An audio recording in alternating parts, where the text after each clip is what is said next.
Hey guys, welcome back to the channel. In today's video, I have to give a massive shout out to our sponsor, Sword of Convallaria. Now, they've hit me up, and knowing the story-based connoisseur that I am, I'm going to give you guys a bit of a rundown of the deep story narrative in this game. However, it is a gacha game, and if you want to get into more of the gaming mechanics and stuff like that, over on my other channel, I have been covering the game daily with other content based around the gameplay side of things. But if you do like tactical RPGs, then this one is going to be one for you. But like I've said, for this video, they have requested a deep dive into the story because this game has something unique that a lot of other gacha games don't have, and that is like a dedicated RPG story game that promises to deliver up to 120 hours worth of gameplay. And can I say, on my main account, I'm probably 8 hours in, and I feel like I'm not even scratching the surface. So in this one, we're going to dive into the beginning of the story from when you just start off. So there will be spoilers for the early stages,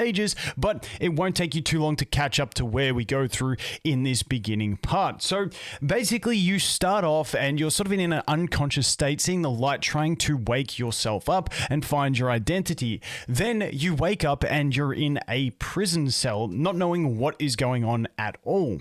Then some guards bring in another prisoner, some sort of merchant guy, and they started getting into a kerfuffle about not knowing why he's going in there. They are guards who seem to be having a revolt against the kingdom that you seem to be in. You're still unaware of everything at this point. And then some of the guards leave to go attack the kingdom, whilst they leave a couple guards to stay there and essentially finish you off. Now, they do kill the other two prisoners in the room. However, when they are looking towards you to finish you off, you do get a big bash at the door, and a big burly girl with a great sword comes in to save the day. Now, you later find out that her name is Rewire, and she is the leader of some sort of group. You're not quite sure at this stage what that is. So she does break you out and help assist you in defeating those guards. Then two of her companions come in with some information about attack on the kingdom, and that you decide to leave. Now, those two allies of hers are Mytha and Fakel, two units that you will get for free in the game along the way as well. But then you guys go ahead and you decide to escape. You walk out the dungeon, you get into the next corridor, and what you don't expect is that Rewire, the leader of this group that has come in and saved you and broken you free and seemed like the justice fighters, she just gets shot with arrows and then dies in a fire. And that's it. So she's dead. But there's more to that story later on. But then you go, okay, we need to escape. So you, Fakel and Mytha, you guys leave, you get outside, and then you're met with more guards. Now, this is where you get into a little bit more tutorial gameplay where you learn about different classes having advantages over other classes, and you wipe out the enemies fairly quickly with your tactics. After that, we get a glimpse at the city, which is in absolute shambles, with rebels burning everything down, people dying, losing family members, and then it jumps back to you, where you decide that you're going to get out of there. You run into the streets, and then you are once again hit with more rebels that you have to defeat using the tactical strategy, and then you go to leave the gates of the city. However, there are guards protecting the gates. They don't want the rebels to get out, and they are stopping anyone from leaving, including you and civilians. Then the rebels start marching down the street, the guards prepare for war, and then we get a bit of a blackout, and you realize that that's it. You died. That was your destiny. Your destiny was just to die.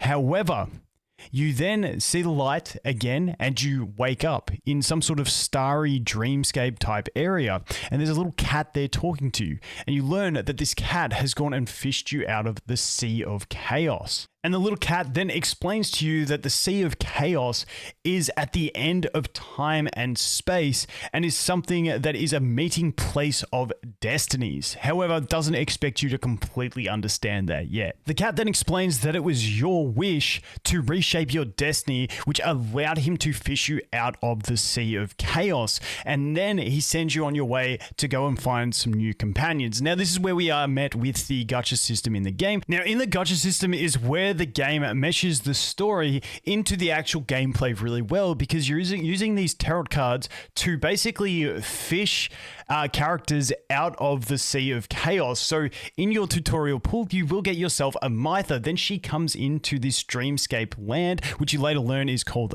Elysium. And she's like, what is going on? She remembers everything from that past. So now that you've recruited her in your team, you explain to her with the aid of the helpful cat what you guys need to do to change the destinies. And then you go on a voyage into the Sea of Chaos to go ahead and try and reshape the destiny that you failed at the first time. So this is something that the game does super well, in that you have all these branching stories. You can even go back to that original storyline or other storylines in the game. You can replay them in different ways through different paths that will give you differing results. So there's this whole abundance of story, and this is where they get the up to 120 hours of gameplay from, because if you're going through this story, paying attention to everything, it takes a lot of time and is very entertaining. So you can dive in and you can go through all these different paths in a single player mode that doesn't have to tie into competitiveness of gacha games and stuff like that, and you can experience all these things on one account. You don't have to run up a fresh account to experience a new branching story. You can just do it all from the one. And then on top of that, they do have archives where you can go back and look at some old cutscenes that you've done and stuff like that if you want to revisit any of the branching paths, which is absolutely fantastic in my opinion. So with that beginning of the story out of the way, I want to give you a basic overview of the world without going into too many spoilers so you guys can experience it yourself. So you're in the country of Iria, which has a lot of natural resources of luxite, which is like a sort of mineral with magic imbued properties. Now, as with any great story, when there is something of great value, it also brings great greed. So then you have other nations that are battling over this rich resource that they have. Now, when you jump into the story and you go through the Spiral of Destinies, which is this single player game mode, you get to re-experience this story. So with some of these branching storylines, the things that you can experience and the factions that you can align yourself with, if you're looking for more of a military vibe, we have the Union of the Knights State. Moving on from that, there's also the Kingdom of Iria, which is allowing you to fight directly against those rebels that you fought with at the start as some of those soldiers. Then we have the Papal States of Rodinia. Apologies if I got that word wrong, but that is a mouthful, which is more of a religious worshipping path that you can explore.